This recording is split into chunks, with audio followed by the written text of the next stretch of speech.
तो नमस्कार दोस्तों, स्वागत है आपका मेरे चैनल में। दोस्तों, हमारे देश में सबका सपना होता है अपना घर लेना। लेकिन दोस्तों, ऐसा क्यों होता है कि जब एक मिडिल क्लास फैमिली कोई घर लेती है, उसमें अपने जीवन की सारी पूँजी लगा देती है, फिर ऐसा क्यों होता है कि वो किसी स्कैम का शिकार हो जाती है? एक घर लेने का गलत डिसीज़न दोस्तों आपकी पूरी ज़िंदगी बर्बाद कर सकता है, और इसी के बारे में आज मैं आपसे बात करने वाला हूँ कि अगर आप लोग घर लेने वाले हैं, तो आपको किस तरीके से स्कैम से बचना चाहिए। तो आइए वीडियो की शुरुआत करते हैं।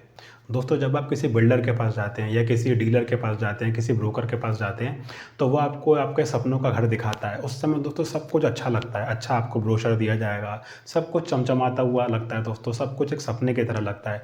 लेकिन क्यों ऐसा होता है कि बाद में इल्लीगल कंस्ट्रक्शन, पोज़ेशन का डिले या बहुत सारे दोस्तों फेक प्रॉमिसेस किए जाते हैं और लोग इसका शिकार हो जाते हैं। तो इसी रियल एस्टेट में जिस तरीके के स्कैम्स चलते हैं, उसी बारे में हम लोग डिटेल में बात करते हैं। सबसे पहला है पोज़ेशन डिले। दोस्तों, इसमें क्या होता है, जब आप कोई फ्लैट बुक करते हैं तो आपसे बिल्डर कहता है कि ये फ्लैट मैं आपको 2 साल में हैंड ओवर कर दूँगा, आपके एग्रीमेंट में रहता है। लेकिन दोस्तों 2 साल का 2.5 साल हो जाता है, 3 साल हो जाता है, 5 साल हो जाता है, 6 साल हो जाता है। कभी-कभी इससे भी ज़्यादा आपकी प्रॉपर्टी फँसी रहती है। कारण कई हो सकते हैं दोस्तों, हो सकता है बिल्डर का जो उन्होंने जिससे ज़मीन खरीदी हो फार्मर से, उससे कोई डिस्प्यूट हो गया हो, या लोकल बॉडी में कोई डिस्प्यूट चल रहा हो। लेकिन आप दोस्तों जो सफ़र करता है वो आप सफ़र करते हैं, क्योंकि होता क्या है, आप बैंक की ईएमआई भी दे रहे हो, आपकी ईएमआई तो चालू हो गई, बैंक आपको छोड़ने वाला नहीं है, प्लस आप कहीं न कहीं किराए पे रह रहे हैं, तो आप रेंट भी दे रहे हैं दोस्तों, तो आपको दोनों तरफ से मार पड़ती है। तो ये सबसे बड़ा स्कैम होता है कि पोज़ेशन में डिले होता है। तो सेकंड होता है इल्लीगल कंस्ट्रक्शन का।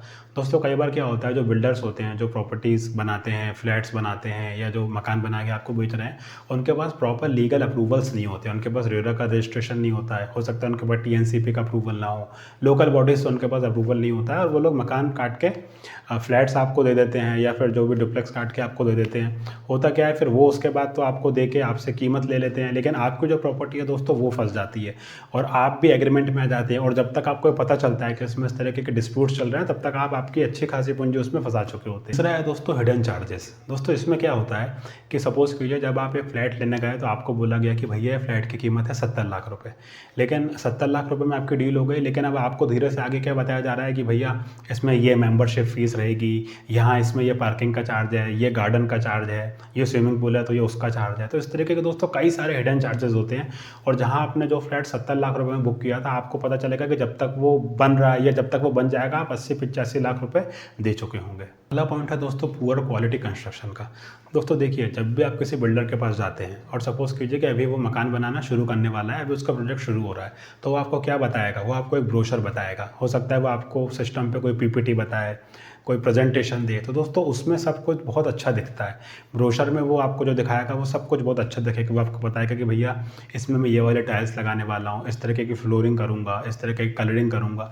लेकिन दोस्तों होता क्या है, उस समय तो आप उनसे एग्रीमेंट कर लेते हैं, लेकिन जब मकान बन के आपको फाइनल प्रोडक्ट मिलता है, तो आपको पता चलता है कि उसमें उसने लो क्वालिटी प्रोडक्ट्स का इस्तेमाल किया है। और ये दोस्तों अक्सर आपको तब पता पड़ता है जब सपोज़ कीजिए आपने मकान ले लिया, अब आपको 2 से ढाई साल हो गए, बिल्डर जा चुका है आपको मकान दे के, फिर 2 साल के 3 साल के बाद जब 1-2 बारिश निकल गई, तब आपको पता चलता है कि पानी रिस रहा है, या उसमें क्वालिटी ऑफ कंस्ट्रक्शन अच्छा नहीं है। तो ये भी इस तरीके का भी स्कैम होता है यहाँ पे। अगला है दोस्तों लैंड डिस्प्यूट। इसमें दोस्तों क्या होता है कि कई बार जो प्रोजेक्ट्स होते हैं वो डिस्प्यूटेड लैंड पे ही लॉन्च कर दिए जाते हैं। आप भी बहुत ज़्यादा इंक्वायरी नहीं करते हैं, और आप उसको उसमें कॉन्ट्रैक्ट में आ जाते हैं, और जब तक आपको पता पड़ता है कि भैया ये डिस्प्यूटेड लैंड पे, तब तक आपका पैसा इसमें फंस चुका होता है। अगला है दोस्तों फॉल्स प्रॉमिसेस का। दोस्तों देखिए, जब आप कोई प्रॉपर्टी लेते हैं, तब आपको क्या बताया जाता है कि भैया यहाँ से एयरपोर्ट 5 मिनट की दूरी पे है, स्टेशन 10 मिनट की दूरी पे है, ये वाला स्कूल 15 मिनट की दूरी पे है, ये वाला कॉलेज 20 मिनट की दूरी पे है। लेकिन दोस्तों ये लोग थोड़ा बिल्डर इसमें क्या ट्रिक का यूज़ करते हैं कि ये लोग किलोमीटर्स में आपको दूरी नहीं बताते, या आपको मिनट्स में दूरी बताते हैं। अब उसका तो कोई मेज़रमेंट है नहीं, मतलब किलोमीटर का तो सीधे-सीधे मेज़रमेंट है कि भैया 10 किलोमीटर, 15 किलोमीटर।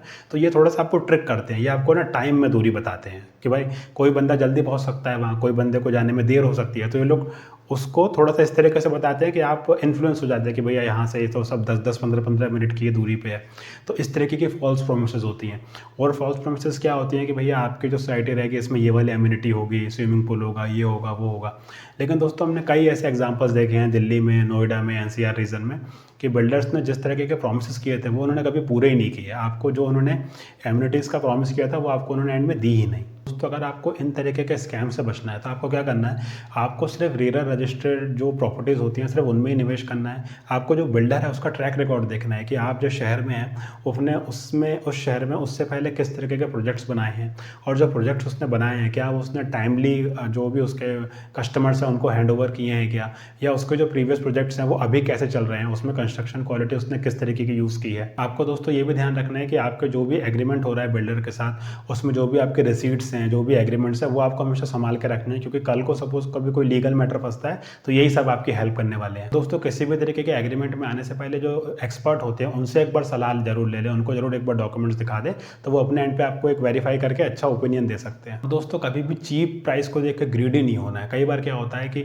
सपोज कीजिए कहीं पे 5,000 रुपये स्क्वायर फीट का रेट चल रहा है, आप कहीं आपने ऐड देखा इंस्टाग्राम पे रील देखे कि भैया यहाँ पे कुछ ही दूर पे 1,200 रुपये स्क्वायर फीट ज़मीन मिल रही है, तो दोस्तों आपको ग्रीडी नहीं मिलना है, क्योंकि हर चमकने वाली चीज़ सोना नहीं होती, हो सकता है किस तरीके का ट्रैप हो, तो आपको ग्रीडी नहीं बनना है और लॉजिकल डिसीजंस लेने हैं। दोस्तों मैं आपसे एंड में यही कहूँगा कि रियल एस्टेट का दोस्तों जो सेक्टर है इसमें कई तरीके के स्कैम्स चल रहे हैं, तो आप अगर कोई मकान लेना चाहते हैं, कोई प्रॉपर्टी में निवेश करना चाहते हैं, तो दोस्तों देखिए मिडिल क्लास अगर प्रॉपर्टी लेता है, इन्वेस्टमेंट करता है, जो फ्लैट लेता है, तो दोस्तों उसमें अपने जीवन की लगभग सारी पूंजी झोंक देता है। तो दोस्तों आपको बहुत ध्यान से निवेश करना है, एक्सपर्ट से सलाह लेना है, जो भी एडवोकेट्स वगैरह होते हैं जो भी लैंड रिकॉर्ड वगैरह वेरीफाई करते हैं, आपको सब उनसे चेक करवाना है, वो सब लीगल ओपिनियन लेना है, उसके बाद ही बहुत ही सोच समझ के इन्वेस्टमेंट करना है, ताकि आप इस चक्करों में ना फंसे और आपका टाइम भी वेस्ट ना हो और आपकी कैपिटल भी ना फंसे। तो दोस्तों मैं उम्मीद करता हूँ ये वीडियो आपके लिए हेल्पफुल होगी, और अगर दोस्तों आप भी कभी इस तरह की किसी स्कैम का शिकार बने हैं तो मुझे कमेंट्स करके ज़रूर बताइएगा, ये दूसरे लोगों के लिए काफ़ी हेल्पफुल होगा। वीडियो अगर अच्छी और इन्फॉर्मेटिव लगी है तो इसको लाइक कीजिए, शेयर कीजिए और चैनल को सब्सक्राइब कीजिए। Thank you friends.